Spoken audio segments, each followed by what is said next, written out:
Hey, how are you? This is John Ramstead, and we're going live at Beyond Influence, where we help leaders live on purpose with purpose. And I'm excited about my book that's coming out soon. But I wanted to talk about something that's in there.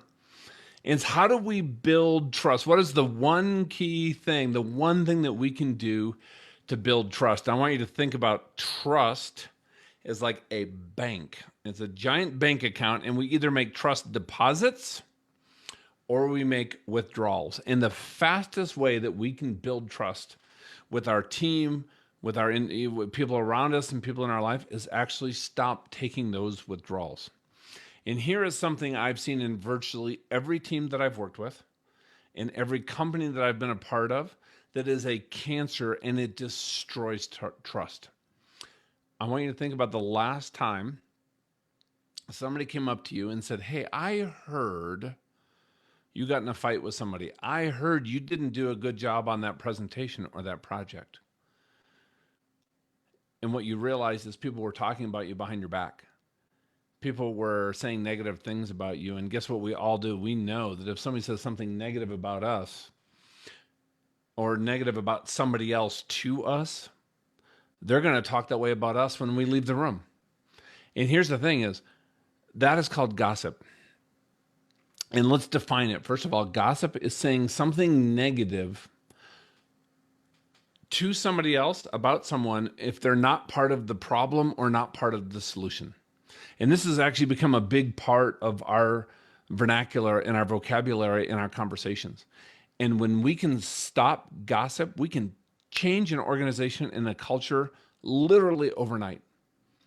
And here's what happens is, let's say that let's say that I'm a good worker, but you heard that what I do and my reports aren't very good, and you get something from me. Well, guess what? You've had good experience with me, but you just heard maybe I don't do the best. Somebody who doesn't like me, you're going to double check my work. Do you know that if there's gossip in an organization, it reduces our productivity per person by 10 to 14 hours per week? Think about that. 10 to 14 hours per week. You got 100 employees. That's what? 20 to 25% of your time is wasted because of gossip. Here's one thing you have to do. Let's say that I walk up to you and said, "Hey, did you hear this thing about Donna? Let me tell you. Here's what I just heard." And if your response would be to me, "Hey, John, have you talked to Donna about that?" "Well, no, I wouldn't ever do that. But let me tell you," like, no.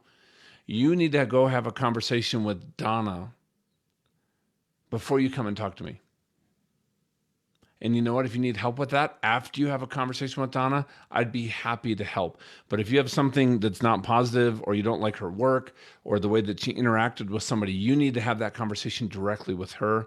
And that's not my role to be involved. You can stop, not only do you stop gossip, but when you're the person that does that, you're going to build massive trust with the people around you, and you're going to model with them how to build trust with people around them.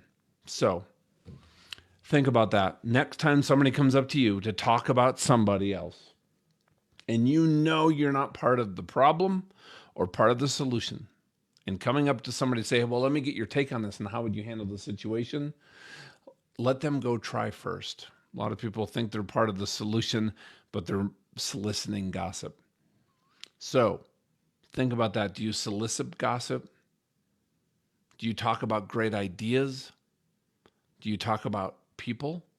Do you let other people talk to you about other people? When people share something with you about another person, do you go repeat it and then tell others? Where are you on that? Let's move up here.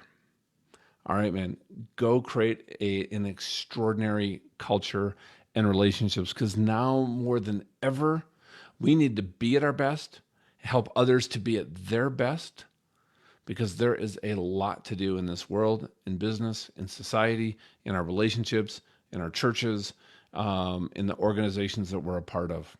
Okay? All right, you guys go knock them alive out there. I would love to hear your thoughts on this topic, and I look forward to talking to you soon. Have a great one.